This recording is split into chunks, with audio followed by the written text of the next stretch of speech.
Hello everyone, before we start, make sure to like and subscribe to the channel, and leave a comment telling me where you're from and what time you're watching. That way, YouTube will keep showing you stories just like this one. Now let's begin.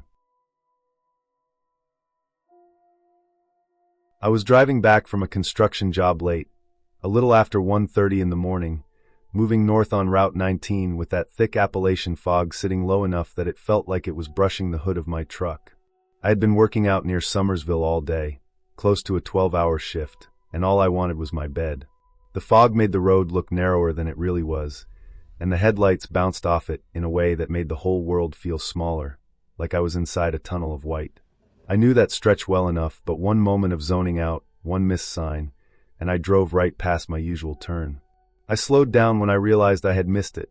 I saw a gravel road off to the right, and figured I could use it to loop around. It wasn't a road I had ever taken, but I knew the area well enough to assume it connected somewhere. The moment my tires hit the gravel, the sound changed. It was louder, sharper, and it made me more awake than the coffee I'd been sipping all night. I took it slow, about 10 miles an hour, maybe less. The fog seemed even thicker down there, like it collected in the lower spots of the hills, and didn't want to leave. I could barely see 5 truck lengths in front of me. After maybe a quarter mile, I saw something on the right, down in the shallow ditch beside the road. At first, I thought it was just a fallen branch, or maybe a deer standing still in the fog. But the shape stayed upright, and when I got close enough, I saw it was a man. He was shirtless, covered in dirt, standing in the ditch like he had been dropped there. He wasn't moving. He wasn't reacting. He just stared straight ahead across the road, not at my truck, not at the headlights, just straight ahead like he was empty inside or somewhere far away. It looked wrong. Not dangerous at first, just wrong. His skin looked pale under the lights, but it was hard to tell because he was covered in mud from the shoulders down. His hair was matted and sticking to his forehead. His feet were bare, and the bottoms looked black, like he had been running on gravel or rough ground for a long time. I let my truck roll forward, and when the headlights finally hit his face fully, he reacted fast. He lifted both arms, not like he was waving me down or trying to flag me, but like he was trying to shield his face from the light. Then he ran. He shot up the ditch and into the tree line like he had been pulled by something. He was fast, faster than I expected anyone barefoot and filthy to be. The way he moved made my stomach tighten, because there was no hesitation, no stumble, no noise except the soft sound of leaves and the brush giving way. He didn't make a single sound himself. No breath, no grunt, no cry. Just the movement. I let off the gas completely. The truck rolled another 10 feet, then stopped. Everything got quiet again, so quiet I could hear the engine ticking. I sat there and listened because something inside me said I needed to know what else was out there. The woods on both sides of that small gravel road were thick, packed with brush, fallen logs, and old trees leaning over from decades of storms. When the wind picks up, those trees creak, but there was no wind that night. Just wet air, fog, and silence. Then I heard it. Something snapped a branch deeper in the woods, not in the direction the man had run, but farther back behind the tree line. It was loud enough that I could hear it even with the engine running. Then another snap. Then another. Not spaced evenly like footsteps, but like something large pushing its way through deadfall. Then I heard a second set of snaps, lighter, faster, like something smaller but moving quickly. Then a third. 3 separate patterns. 3 separate directions. Not anything that sounded like deer, at least not anything I had heard before. Deer move light and quick. These sounded heavier and more clumsy, like something crashing without caring what it stepped on. I sat still, both hands locked on the steering wheel. I couldn't see anything past the first layer of trees. The fog swallowed the beams of my headlights after a certain distance, so I was staring at a wall of white and black shadows. I didn't know if the man had been running from those sounds, or if the sounds were reacting to him running. But the moment he disappeared into the trees, the woods came alive with noise in a way that didn't feel natural. I didn't get out. There was no part of me that wanted to. I eased my foot back onto the gas and turned the wheel just enough to reverse down that narrow road. The truck spun rocks behind me as I backed out, watching both sides of the road like something was going to come charging out of the fog. I kept waiting to see movement, a shadow, anything. But the moment I backed far enough to straighten out and get back to Route 19, everything went quiet again, like it had never happened. I pulled onto the main road with my hands shaking. My shirt was damp from sweat, and my mouth felt dry even though I had just taken a sip of water before turning onto that gravel road. I kept checking the rearview mirror, half expecting to see someone running behind me. I drove straight to the gas station in Hinton because I didn't know what else to do. I needed to tell someone, not as a police report or anything official, just so it wouldn't sit in my head alone. The clerk listened, barely reacting. He said people sometimes cooked dope back in those woods, that sometimes they stayed out there for days, sometimes weeks.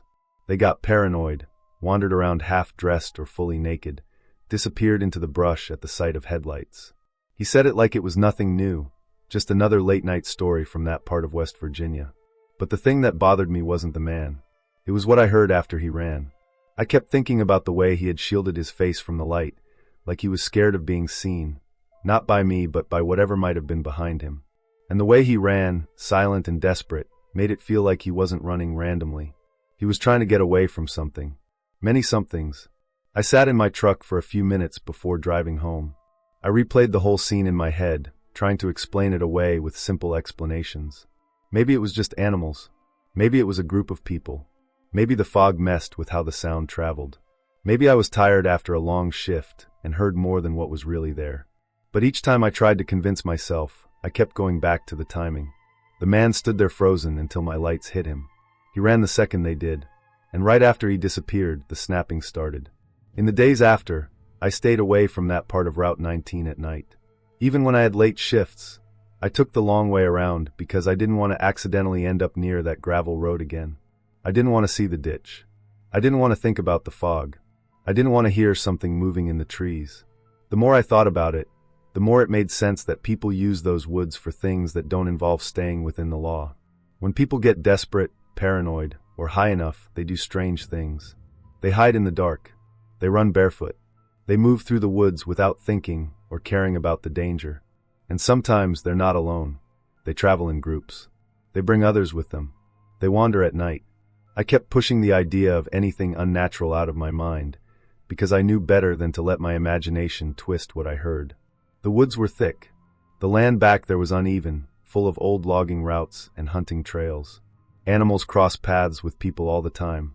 When multiple things move in different directions, the sounds overlap and amplify. I knew that. I repeated it every time the memory tried to bring back that uneasy feeling.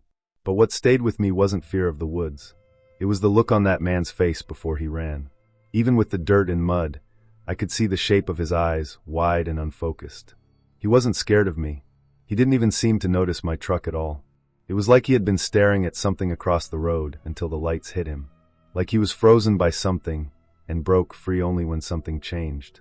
I never saw anything else on that road. I never heard any news about missing people or arrests or raids in the woods. Life went on the same as before. But I still think about that night every time fog rolls low and the headlights bounce in that strange way. I think about how close I drove to the ditch, how slow the truck was moving, how easily someone desperate could have reached out, stepped forward, or done anything else if they had wanted to. I think about how quiet the woods were right before everything started moving. The ending of it all is simple. I didn't go back there, and nothing followed me home. I didn't see the man again. No one called asking questions. I left that gravel road behind me and stayed on the main route where the fog might still be thick, but the woods don't press in as close. I learned that night that not everything strange has to be supernatural. Sometimes the scariest things are just people in the wrong place, running from problems we never see, making choices in the dark that we stumble across by accident. I drove away, went home, and went on with my life. But I never forgot the sound of those branches snapping in 3 different places at once. And even now, part of me knows the man wasn't running from me. He was running from whatever was moving behind him in that dark stretch of trees, something real enough to make him flee without a sound, something I never saw but will always remember through the noise it made.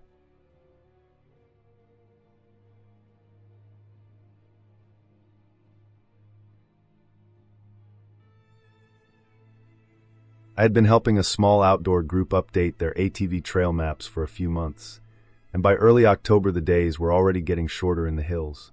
The air felt dry, the light looked sharper, and every shadow between the pines seemed darker than it should have been. On that day, I had been out since late morning, riding slowly and marking every turn, every washout, every place where old tracks disappeared into weeds. By about 3:40 p.m., the sun was still a little above the ridgeline, but the whole slope was slipping into shade. My GPS told me there was an old spur trail ahead, a forgotten route that led to what had once been a mine bench. I figured it would be quick to check, maybe a few photos and a waypoint, then I could head back to the truck before the temperature dropped. The trail narrowed as I got closer. It had probably been cut decades earlier by people hauling tools and ore, and the ground felt uneven under my boots. Dry pine needles slid under my feet every time I stepped on a slope. The hillside above me was steep and scattered with loose shale, the kind that moved if you even brushed against it. The air smelled faintly metallic, like rusted iron, mixed with the sharp scent of pine sap. It was quiet, in that strange way the woods can get in late afternoon, when even the birds seemed to settle down for the evening. Every sound I made felt louder than it should have been. When I came around a bend, I saw the flat cut of the old mining bench, carved straight into the hillside like a shelf. The main entrance had collapsed years ago.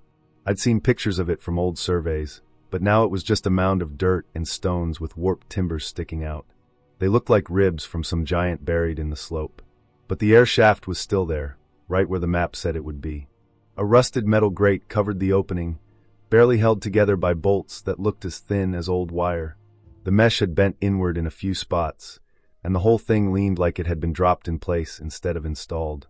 When I stepped past it, a sudden blast of cold air hit me. It shot straight up from the shaft, harder and sharper than any draft I'd ever felt that close to the ground. It felt like stepping past the open door of a giant freezer, but the weird part was how fast it moved, like something deep below was pushing it upward. I stopped walking because the temperature drop was so sudden it shocked my skin. That was when I heard the breathing. It didn't sound like wind. Wind has a rhythm, a rise and fall, a hollow tone. This was deeper and uneven, like someone trying to pull air through their lungs quietly but failing. There was a weight to it, a thickness, like whoever was down there had been breathing stale air for too long. I felt it first more than heard it, like the sound was pressed into the cold draft rushing past me. I remember standing still, listening, trying to decide if it was just the shaft funneling air strangely. But the pattern was unmistakable. Inhale, long pause, shaky exhale.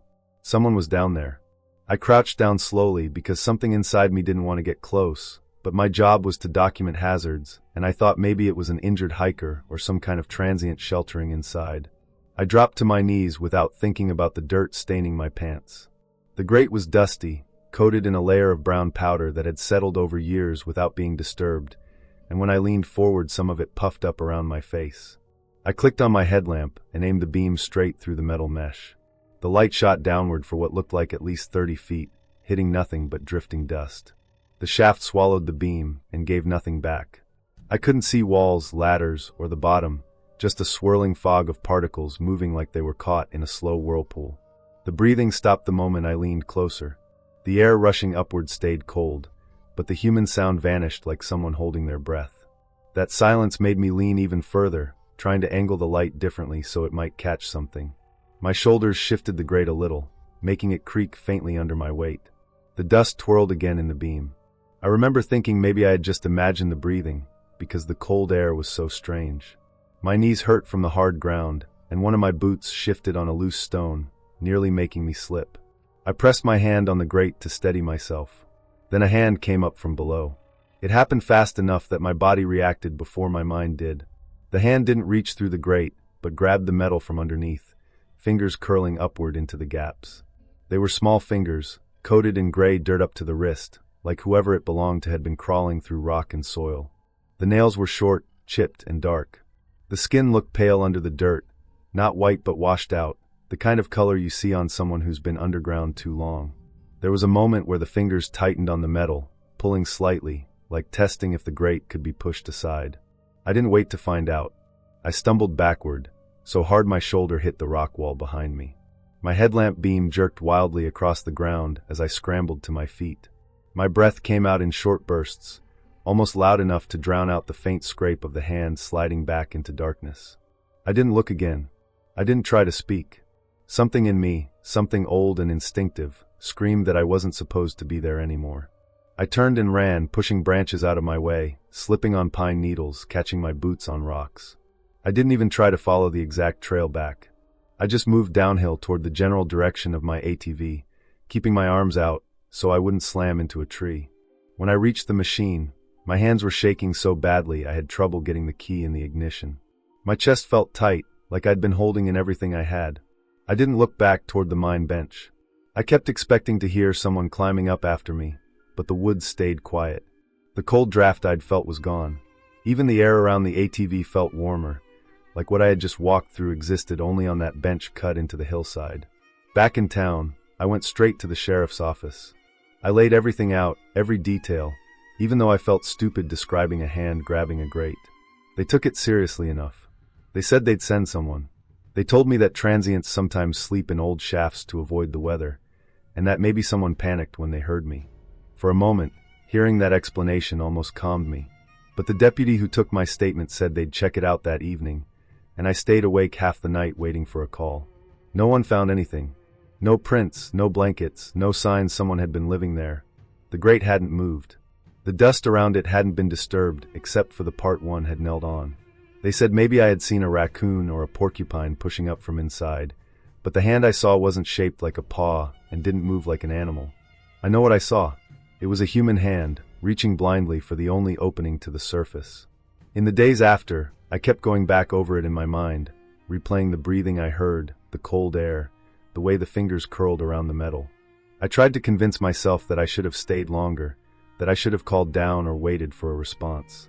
But the truth is, the moment I saw that hand, something hit me harder than fear. It was the feeling that whatever was down there wasn't just sheltering or lost. It was the sense that I had walked into something that wasn't meant to be found, something that carried a kind of wrongness that settled deep in your bones. I still went back to the trails later that month, but I avoided that bench. I marked it as unstable and unsafe on the map. The group thanked me for the update. No one asked for more detail. Winter came early that year, and ice sealed off half the trails.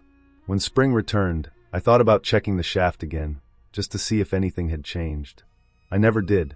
Even now, years later, the memory of that moment always comes back the same way.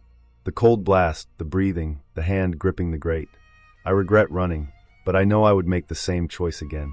Some places hold air that feels wrong before you even step near them, and some holes in the ground should stay closed, no matter who or what might be trying to climb out.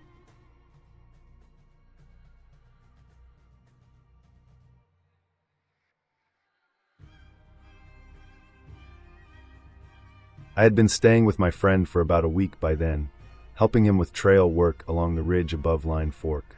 His place sat halfway up the slope, the kind of old wooden house that looked like it had been hammered together in pieces over the years. The boards creaked when the wind pushed against them, and the porch leaned just enough to make you notice it when you stepped outside. The holler below us was long, narrow, and steep, the kind of place where even normal sounds came back distorted. You could drop a tool in the yard and hear it pop back at you twice from the ridge across the valley. At night, the echoes felt stranger. Sometimes it sounded like the woods were playing old noises back a few seconds late. That week had been cold. The kind of cold that built a tight layer of frost on everything and made every footstep brittle. Even inside the house, the air felt thin. I remember falling asleep that night with the blankets pulled up to my chin, hearing the wind thread its way through the trees outside like something searching for gaps. My friend slept in the next room. Both of us were tired from working all day, and there was something heavy about the whole holler after dark, as if the ridge walls held the cold in place.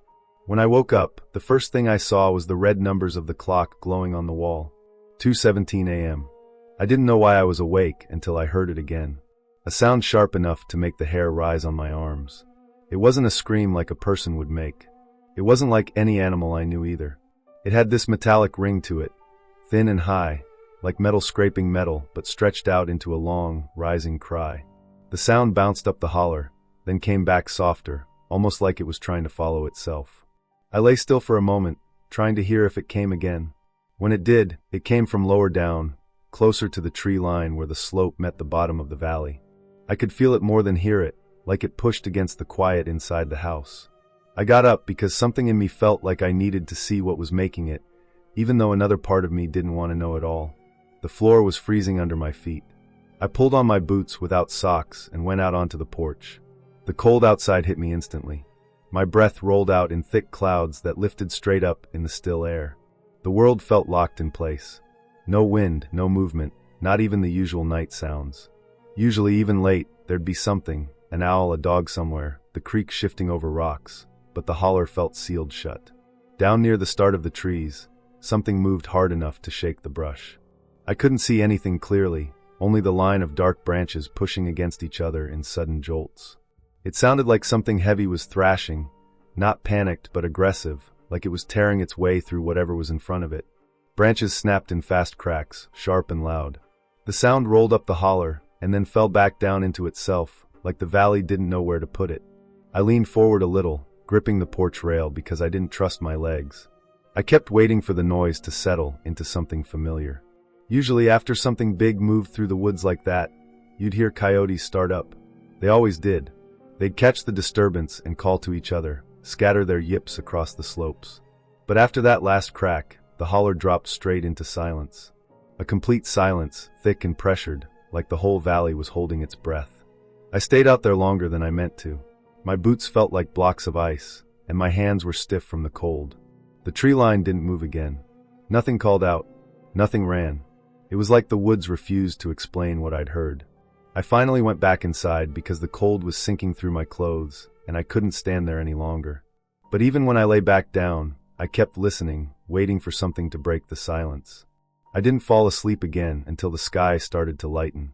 In the morning, the frost was thicker than I'd seen yet.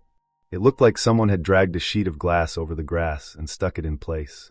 The air burned in my nostrils when I stepped outside. My friend came out too, both of us moving slow from the cold and the rough sleep. Neither of us said anything. We both knew something had been down there last night, but neither of us had seen what it was. We had to check the lower trail that morning, the one that cut across the base of the slope. As soon as we moved down the path, I felt a tightness in my gut I couldn't shake. The woods were quiet for that early in the day. Too quiet. No birds flitting around. No rustling. The frost on the leaves near the bottom looked torn up, scattered like something big had come through with force. We found the deer near the edge of the clearing. It wasn't just dead. It looked like something had grabbed it from two sides and pulled with raw power. The body was twisted in a way I'd never seen. Skin ripped clean, not chewed. Legs bent outward, not broken but forced apart. There was no neat pattern of bites like coyotes make. No mess like bears leave. The wounds looked violent and fast, like something strong enough to drag the animal had yanked it into the open without stopping. The ground around it showed drag marks that cut deep into the frost. They went back into the brush where the branches had been snapped apart. The same place I'd heard the thrashing. The same direction the screams had come from. We didn't want to stay near it long. Something about the way the deer lay there made my stomach tighten. Not fear, exactly, more like a warning your body makes before your brain understands why. We walked the trail anyway, checking the markers, clearing fallen limbs, doing the work because it had to be done. But I kept glancing toward the ridge, always expecting to see movement. Later that day, a local biologist stopped by to check on the deer. He looked over the body with this focused, steady calm like he'd seen 1,000 strange things already. He told us it was probably a catamount passing through, a big one. Maybe one of the rare ones that wander far outside their usual range. He said the tearing looked right for a large cat using its weight and strength to pin and pull. He said it could have been chasing it fast through the trees and finished it in one motion. That answer should have settled everything. It was the simplest explanation. But when I thought about the scream I'd heard at 2:17 a.m., that high metallic sound echoing up the holler, it didn't sit right. I'd heard mountain lions scream before. This wasn't that. This had a colder edge to it, a sharper ring that felt wrong in the air, like something strained through metal or bone. Still, it was the only answer anyone could give, and the woods didn't offer another one. That night, I stayed awake longer than usual, listening to the holler settle into darkness. I kept waiting for that same scream, for the brush to snap again, for some sign that whatever had come through the valley was still around. But nothing came, not even normal sounds. The holler held itself still, as if something heavy had passed through and left silence behind as a warning. I never heard that scream again. We finished our trail work a few days later, and when I left Line Fork, the cold had only gotten deeper. I kept thinking about that torn deer, the snapped branches, the way the valley went quiet after the noise. If it really was a catamount, it was the biggest one I'll ever cross paths with. And if it wasn't, then whatever moved through that holler that night wasn't something I want to meet again. The memory stayed with me long after I left, sharper than it should have been. The sound still sits in my head, the thin metallic rise of it rolling up the valley, echoing against the ridges, pressing into the cold air. Sometimes I think about how the holler reacted, how everything went silent after it passed. Nature usually fills silence fast. But not that night. Whatever was down there understood the valley better than I did. And for those few minutes in the dark, it owned the whole holler in a way I never want to witness again.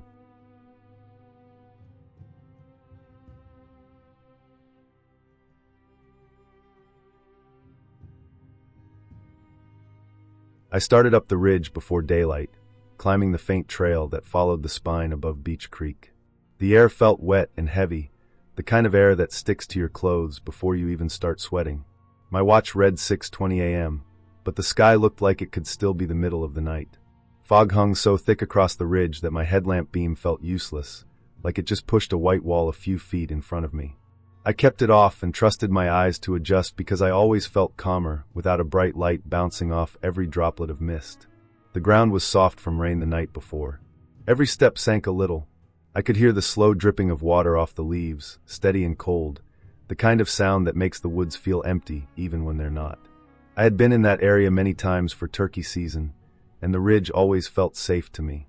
It was narrow but familiar, with a long slope dropping sharply toward the creek on my right and a thicker, steeper hillside on my left. I liked that narrowness because turkeys usually roost along the lower limbs of the pines there. If they pitched down, they often glided right to the dry spots along the ridge. I had taken a few birds there over the years. The fog made everything feel closer. Even the trees seemed pressed inward. Rhododendron leaves drooped with beads of water clinging to their edges, and it felt like walking through a cold mouth that never quite opened all the way. I moved slow, letting the woods settle around me. I wanted to hear the sunrise gobbles start. I wanted that usual crackle of life, even if it was just squirrels shaking water off branches or a woodpecker tapping somewhere. But that morning there wasn't a single sound except drops falling and the faint rush of the creek somewhere far below. No birds. No squirrels. Nothing. I set the butt of my shotgun against my hip as I eased into the first thicket. On that ridge, rhododendron grows in heavy pockets, thick enough to force your shoulders sideways. I had crossed this particular patch before, and I knew it always slowed me down, but it also let me get close to the roost area without being seen. The leaves were slick and cold against my arms as I pushed through. Sometimes the branches felt like they grabbed at you. The stems are stiff, and when you wedge your boot between them, they snap back and hit your legs. It's uncomfortable but normal for that part of West Virginia. About halfway in, the smell hit me. It was sharp and wet, like a dog that had rolled in something metallic. I knew that smell from deer season. A wounded deer, especially one that's been lying in wet brush, has that mix of musk and iron. I told myself that's all it was. Maybe one had been hit on the far slope and made its way up here to die. Animals crawl to thick cover when they're hurt. It made sense in my head, and I forced myself to believe it. I kept pushing forward, keeping my steps steady. Branches rubbed my coat. Wet leaves slid against my neck. I breathed as quiet as I could, but the smell grew stronger with each foot of progress. Something about it felt wrong. It had weight to it, like it wasn't just lying somewhere, like it was fresh and close. The branches in front of me snapped so fast I thought something had fallen out of a tree. It was a single, heavy whip of movement that made the leaves jump in one solid wave. I stopped instantly. My breath stuttered in my throat. I didn't lift my gun yet because I didn't know where to point it. I just froze. Then I realized I didn't hear walking. Not even a slow step. What I heard instead was a dragging rush, something moving low to the ground, pushing through the brush with force but not rising above knee height. It wasn't gliding like a deer running. It felt heavier. The branches trembled and spread in a wide arc, like something broad was sliding through. I tried to place the sound. My brain ran through everything I'd ever seen in the woods. Deer don't crawl. Coyotes can move low, but they're too light to shake rhododendron like that. A bear can crawl, though, especially if it's injured or stalking. But I had never been that close to a bear without hearing at least one grunt or huff or the snap of twigs under its pads. The thicket shifted again, this time behind my boots. The ground under the leaves trembled like something heavy had put its weight down just inches from where I had stepped. I didn't turn around. I was scared that spinning too fast would trigger whatever it was. I kept my hand on the safety, ready but not willing to click it off yet. I finally trusted my instincts enough to start backing out. I moved so slow I could feel my heartbeat inside my palms, like my pulse had shifted into my fingers. Each backward step took effort, because the branches wanted to snag on my boots. I pushed them away with my legs, trying not to make noise. The smell grew stronger the closer I got to the edge of the thicket, like whatever was moving in there carried that scent on its fur, and was brushing against the same narrow gaps I had just squeezed through. The shifting in the brush circled me. I could feel it. It wasn't in front of me anymore. It wasn't behind me either. It moved in a wide arc off to my left, pushing through the same rhododendron I was trying to escape. The weight of it made the branches bow and scrape, and each scrape felt like it was coming closer.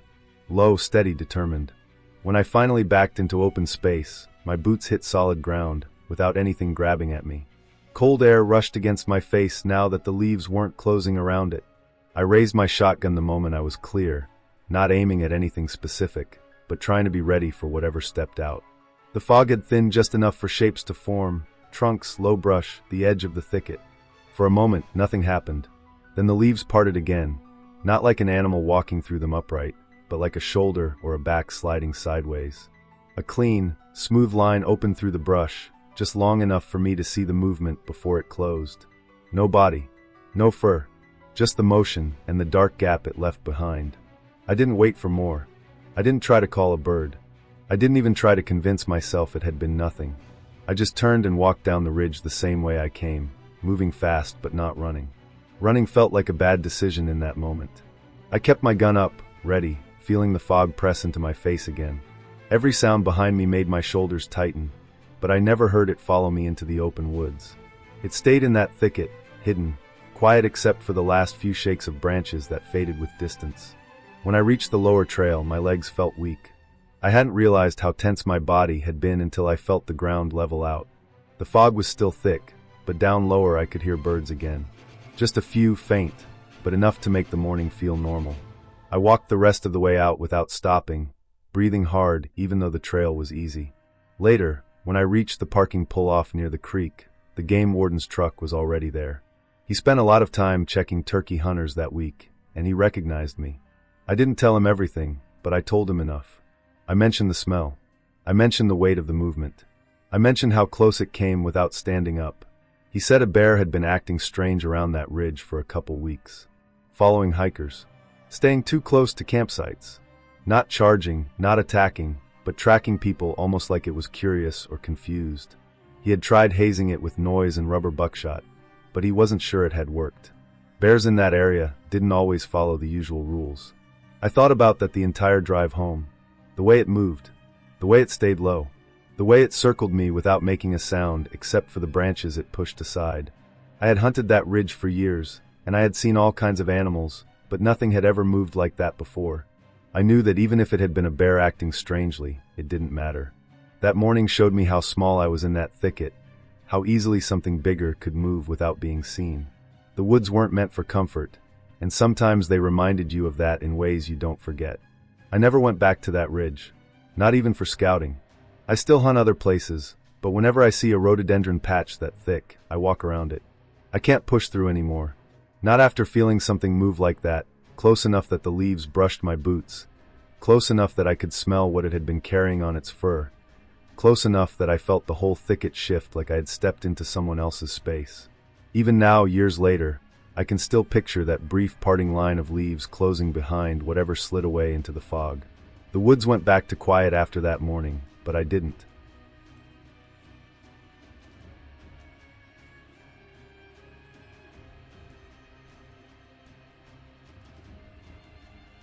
I arrived in Green Bank on a cold Thursday afternoon in late October, the kind of quiet day where even the air feels heavy. The sky was a flat sheet of gray, and the tree line around Deer Creek looked dense and darker than I expected. The ranger at the small office handed me an old laminated map and reminded me, again, that the radio quiet zone meant no cell service at all. Not weak service, none. Every phone shuts down to airplane mode by force. No Wi-Fi, no Bluetooth, no electronics that might interfere with the observatory's equipment. It was one of the reasons I picked this place in the first place. I'd been feeling worn down, like everything in my life had been running too loud lately. I wanted silence, and Green Bank promised it.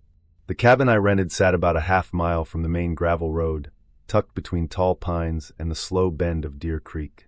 It wasn't much, just a 12-by-12 room with a small wood stove, a metal bed frame, a table with one chair, and a counter with a propane cooktop. The windows were single-pane and old, with bubbles in the glass. A tiny bathroom was attached to the back, with a composting toilet and a metal shower stall.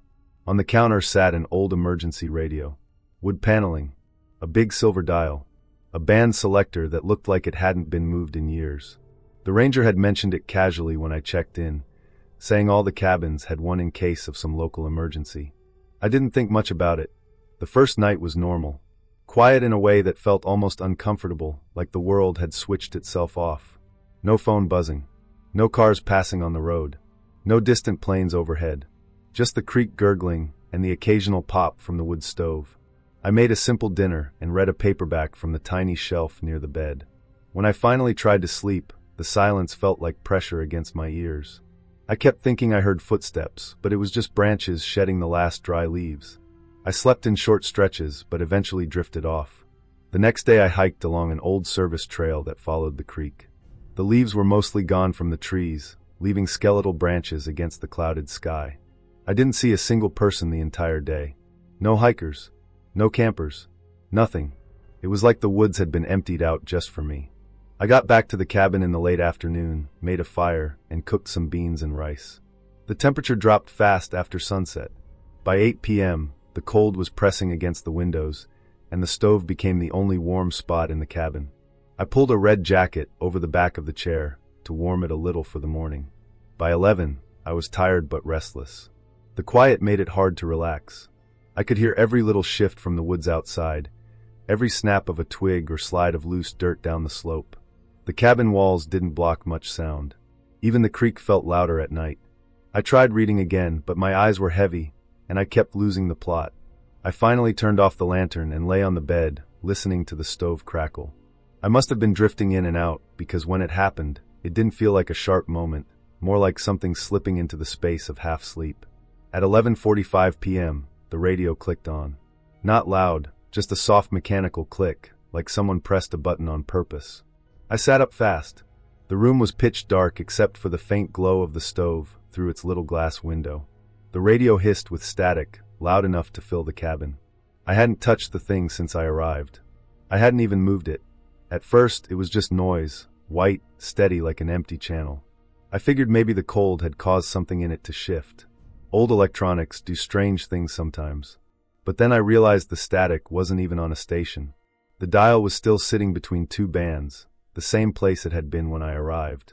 I was about to get up and shut it off when I heard something under the static. A whisper. Not words at first, just the shape of speech, like someone practicing breath without volume. Then the whisper sharpened. It became numbers. Slow numbers. Calm, precise, spaced apart like someone reading them off a list. I sat perfectly still. I could feel the cold air from the window on my left side and the warmth from the stove on my right. The numbers kept coming, steady and unwavering. I tried to tell myself it was some kind of interference bouncing around the mountains, maybe a ham radio operator hitting the cabin at the right angle. I'd heard the ranger mention that signals did weird things around the observatory. That had to be it. But the cadence changed. It didn't sound like random code anymore. It didn't sound like someone broadcasting. The whisper slowed even more, like whoever it was wanted to be sure I heard every single detail. I didn't want to move. I didn't want to breathe too loudly. The voice shifted again, and this time it wasn't numbers. It was a description. My description. Left window. I stared at the window, even though I couldn't see anything through it. Just darkness and the pale reflection of the stove's glow. Wood stove. My chest tightened. The voice was quiet but deliberate. No emotion in it. No strain. Just simple, steady observation. Red jacket on chair. My red jacket was still hanging on the back of the chair, its sleeve draped just a little onto the seat. I hadn't touched it since dinner. I got up then, fast, and grabbed the radio. The wood paneling creaked under my fingers. The dial didn't move. The speaker hissed. I ripped the plug from the wall socket. The radio kept talking. 2 more seconds. Maybe 3. The same calm whisper listing details from inside the cabin. Then the static sagged, like air leaking out of a tire, and the sound faded until there was nothing. I stood there in the dark, radio in my hands, heart beating so hard I couldn't hear anything else. I carried the radio outside and set it on the porch. My breath came out in long white clouds. The woods were silent again, but the silence didn't feel empty anymore. It felt like someone holding their breath and listening back. I didn't bother packing. I grabbed my bag and slammed the cabin door behind me. The gravel crunched so loud under my boots that it felt like I was alerting something with every step. I got into my truck, locked the doors, and sat there for almost an hour trying to convince myself I wasn't overreacting. But every shadow between the trees looked wrong. Every branch felt like it was hiding something. I finally leaned the seat back and tried to rest, but sleep didn't come. I dozed in jittery pieces until dawn. I spent the rest of the nights in the truck. I didn't set foot back inside the cabin, except once to grab my food and water. I kept the radio outside. I didn't want to touch it again. When I left on Sunday, I stopped by the ranger office to drop off the key. The ranger laughed a little when I mentioned the radio turning on by itself, and said signals bounced all over the place in Green Bank, especially near the observatory. He said sometimes you hear weird things, old broadcasts, fragments, echoes that float for years before hitting some metal surface at the right angle. But what I heard wasn't old. It wasn't random. It wasn't an echo. The voice wasn't reading numbers from some forgotten transmission. It was describing the exact inside of that cabin at that exact moment. Someone out there knew where I was. Someone was watching through the dark, close enough to see my jacket and the angle of the stove and the window beside my bed. I drove out of Green Bank with my phone still dead, miles before it picked up even a hint of signal again. And when it finally buzzed to life, I didn't feel relieved. I felt exposed, like whatever had been close to me in that silent valley had been blocked only by those mountains and that strange quiet zone. I still don't know who whispered through that radio, but I know this much. Someone was out there that night, standing somewhere in those trees, staring straight through those old cabin windows, close enough to describe everything I thought was mine alone in that dark room.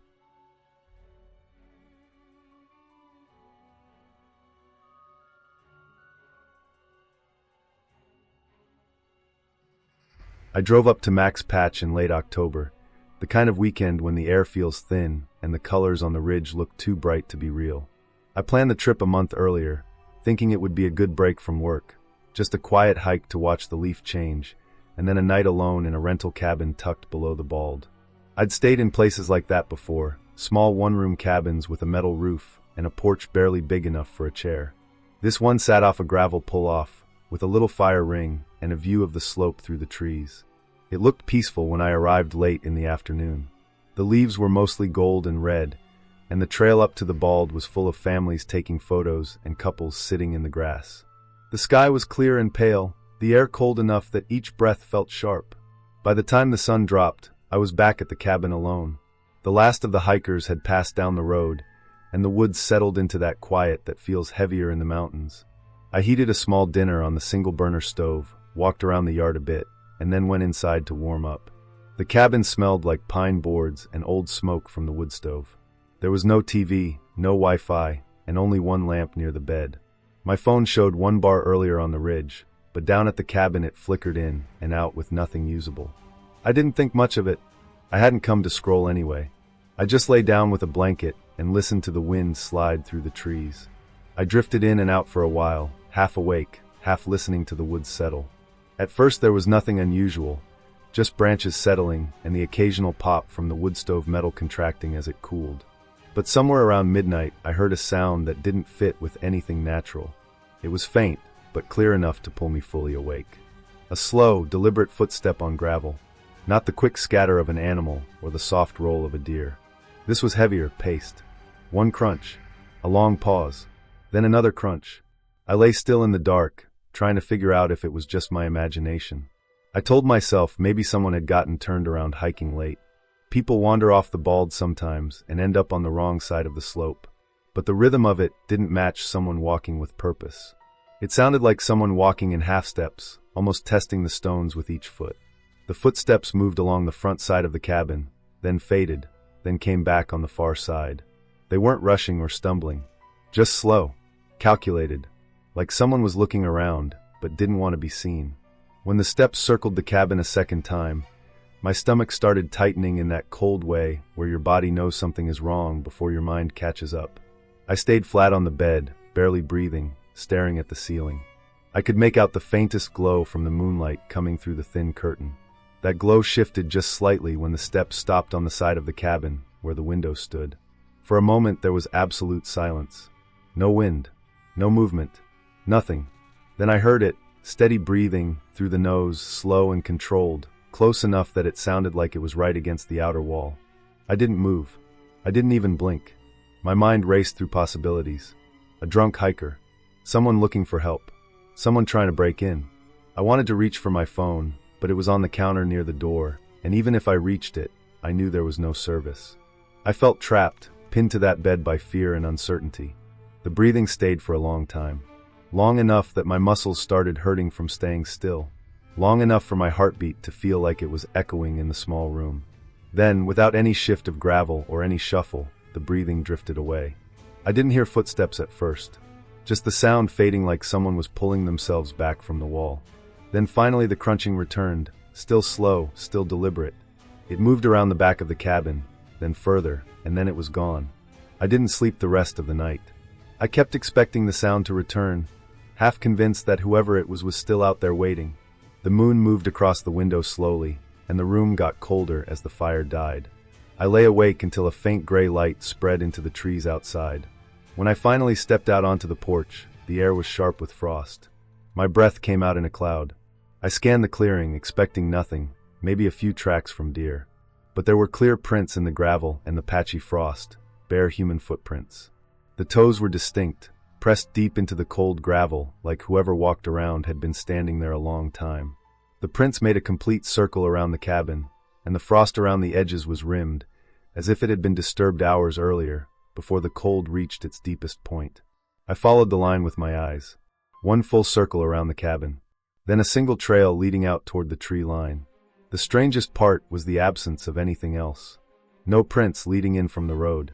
No sign of someone approaching from the woods. Just the circle and the trail leaving. It was as if the person had come from nowhere, walked around and around, then vanished back into the trees. I checked inside again and gathered what little I had brought. I didn't even bother with breakfast. I felt exposed out there, like stepping around the yard made me visible to someone I couldn't see. The cold didn't help either. The air felt hollow and thin, like sound could travel too far. I locked the cabin door even though it didn't really matter, hoisted my pack, and started back down the trail toward my car before the sun was fully up. The sky was still the pale blue of early morning, the frost thick on the grass. My boots crunched with every step, and each sound made me tense, waiting to hear a second pair of steps behind me. But the woods stayed empty and still. I didn't see anyone on the trail. I didn't hear anything but the distant rush of wind across the bald above. I didn't stop walking until I reached the parking area. Even then my hands were shaking a little as I unlocked the car. The drive down the mountain felt longer than it should have, and I kept checking my mirrors every few seconds. Nothing followed, nothing appeared on the roadside, but my chest didn't loosen until I reached the bottom where the road straightened out. I didn't report it. I didn't tell the cabin owner. I didn't know what to say. I didn't know what explanation would even make sense. I just drove home and tried to let it become one of those strange memories you file away and try not to think about. But sometimes late at night, I still picture those footprints circling the cabin. I still hear the slow crunch of someone walking in the dark.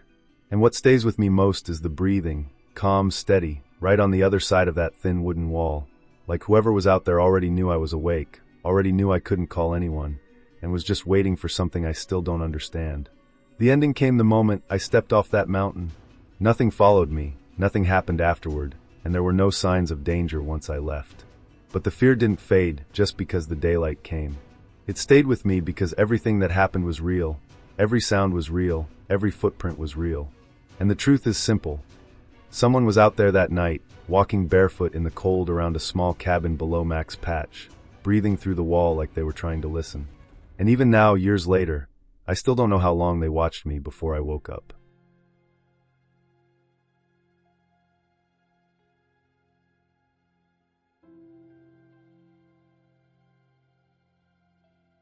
I started the run before I was fully awake, the kind of early where the air feels colder than it should, and the sky is still a dull, washed-out gray.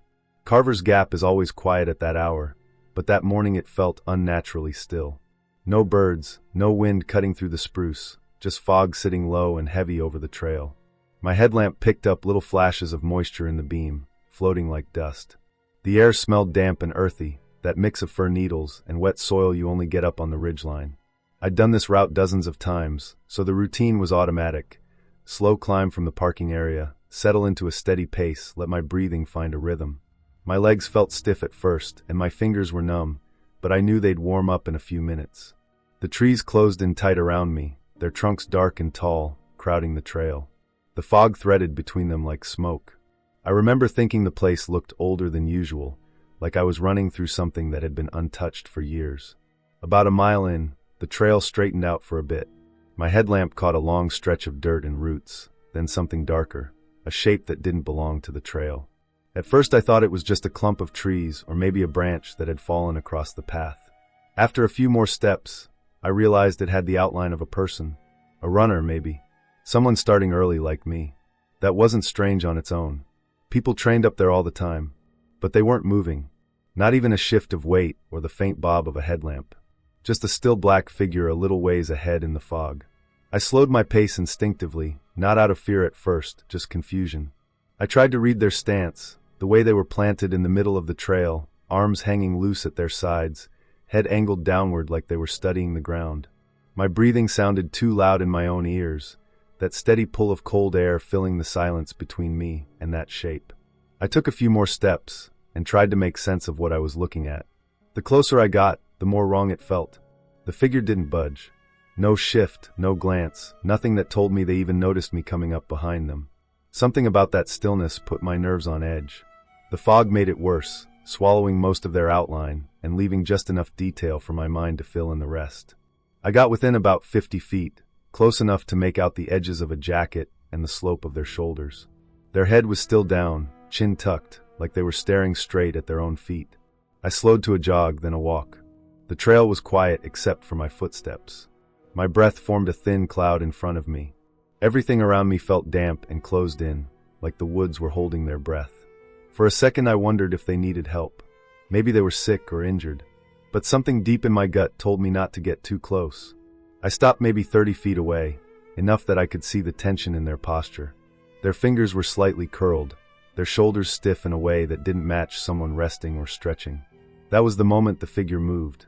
It wasn't a slow turn or a cautious shift. It was sharp, sudden, like someone flipping a switch. The person snapped their head up and twisted their body toward the side of the trail. Then, without any hesitation, they bolted into the woods. Not down the trail, not along any path. They sprinted straight into the tree line at full speed, disappearing into the fog before I even processed what I'd seen. What made the hair on my arms lift was the direction they chose. That part of the trail sat along a steep slope, so steep I would have taken it sideways with careful steps, grabbing onto branches to keep from sliding. But this person didn't slow down or stumble. They ran downhill as if the ground wasn't tilted at all, like they were following a flat track. 1 second they were fully visible, the next they were swallowed by the trees. Then everything went silent again. I reached the edge of the slope and stopped. The fog drifted between the trunks, thick enough to blur everything past a few yards. I strained to hear the obvious sounds a body would make going down that kind of hill, sliding dirt, snapping branches, loose rocks knocking together. But there was nothing, not even a footstep, just the same cold, heavy quiet that had been there before. The fog felt thicker around me, like the woods had closed in. My chest felt tight. Something was wrong in a way I couldn't put into words. The air had that charged feeling, the one you get when you know someone else is near but you can't see them. My instincts were screaming at me to move, to get out of that spot. I backed away from the slope and tried to listen again, hoping maybe I'd hear someone running farther down, but there was nothing at all. I started jogging again, not because I wanted to keep running, but because standing still suddenly felt dangerous. The trail behind me felt too quiet, the trees too close. Every few seconds I glanced back, expecting to see that silhouette again, either standing in the trail or sprinting toward me. My pace picked up without me meaning to. My heart was pounding harder than the run should have caused. I kept wiping my palms on my shorts, trying to shake off the cold sweat building there. By the time I reached the parking area, the sky was just starting to lighten. 2 trucks were parked near the trailhead. One belonged to a ranger. He was checking the map board with a clipboard in hand. He looked up when I came out of the woods, probably noticing how fast I was moving. I didn't tell him everything at first. I only mentioned that I thought I'd seen someone acting strange on the trail. He frowned in a way that made it clear he'd heard similar things before. He said meth activity had been creeping higher in the region over the past few months, people camping out in the woods, using the trails to move around before sunrise. He told me people strung out like that acted unpredictable, sometimes silent, sometimes violent, sometimes terrified of things that weren't there. When he said that, something clicked in me. Whatever that person was running from, it wasn't me. And maybe it wasn't anything real.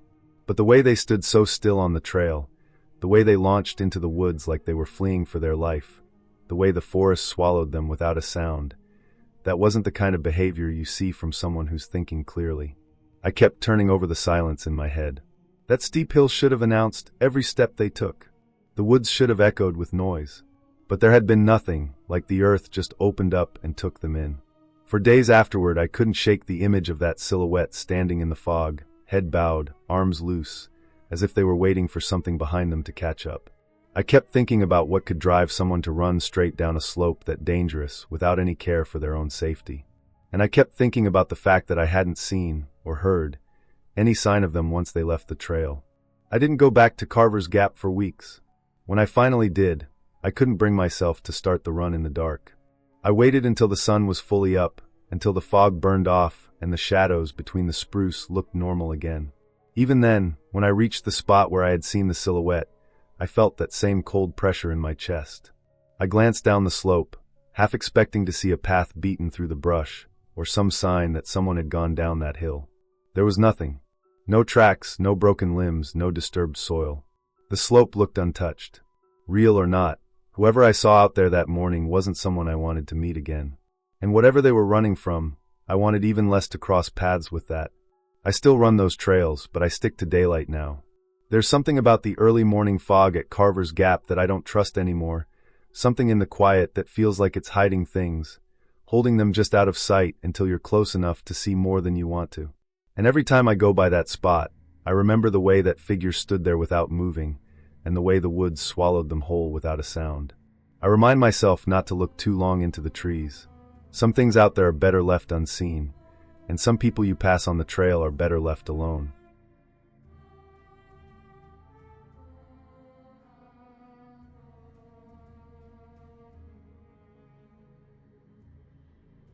I got to my cousin's ski cabin late in the afternoon, just as the storm rolled in. It had already been snowing since morning, but by the time I carried my bag inside, the wind was sweeping thick white sheets across the yard. The cabin sat halfway up a quiet ridge outside Sugarloaf, Maine, tucked between tall fir trees that blocked most of the road. I'd been there a few times before, always in winter, always with other people. This was the first time I stayed alone. I thought it would be relaxing. A couple days to myself, nothing but the fire, the view, and the sound of snow hitting the windows. I didn't think anything about the storm, other than that it would keep me inside most of the night. The cabin was small but cozy, one big room with a loft bed and a wood stove in the corner. The kind of place where you could hear every sound from outside because everything inside was so quiet.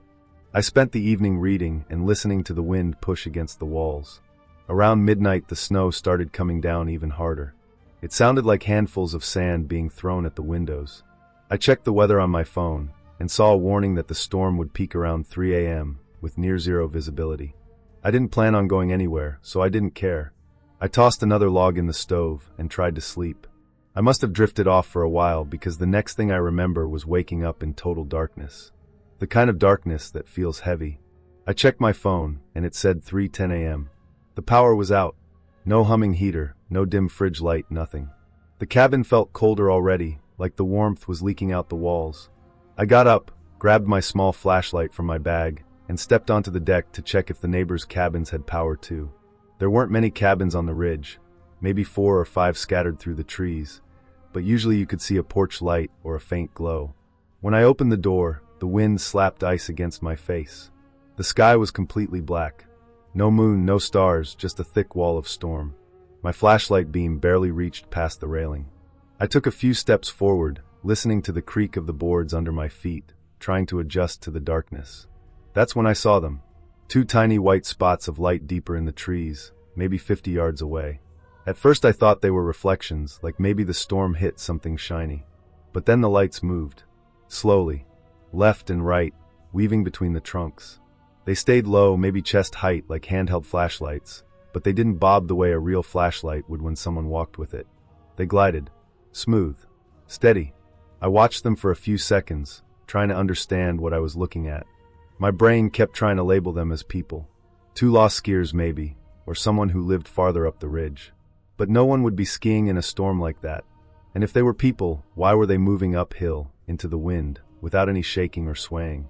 I raised my voice to call out, but the wind swallowed the sound as soon as it left my mouth. Still, the lights didn't stop or respond. They just kept drifting. I felt this strange pressure in my chest, like something was wrong, but I couldn't figure out what. The wind carried snow so thick it looked like TV static. I leaned forward, squinting, trying to track the lights.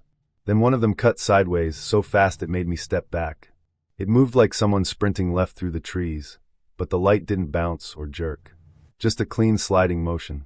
The second one followed a second later, same direction, same speed. But I didn't hear anything. Not a single crunch of snow. No heavy steps, no branches snapping, nothing. Just the storm. I stood on the deck for a long time, scanning the woods. My flashlight showed only drifting flakes and the outlines of pine trunks. The 2 lights were gone.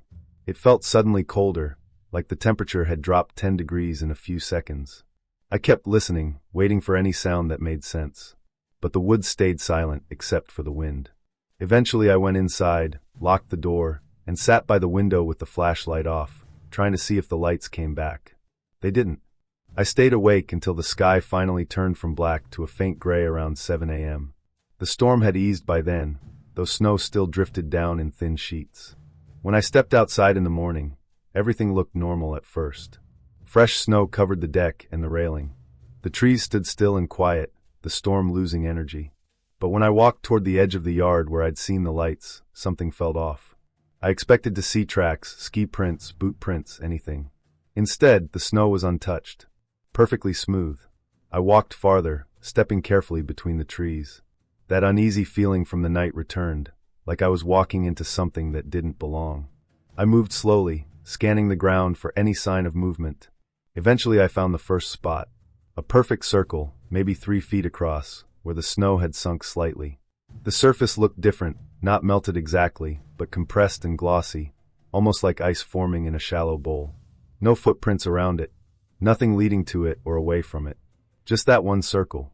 About 20 yards farther uphill, I found the second one. Same size, same smooth surface. Standing there, looking at those 2 circles and the completely untouched snow around them, I felt a cold that didn't come from the storm. Something had stood there. Something that didn't leave prints. Something that gave off enough heat or weight or pressure to change the snow without disturbing anything around it. I stayed in that spot for a while, trying to come up with a reasonable explanation. Maybe some kind of equipment. Maybe someone used snowshoes with circular bases. But snowshoes still leave marks.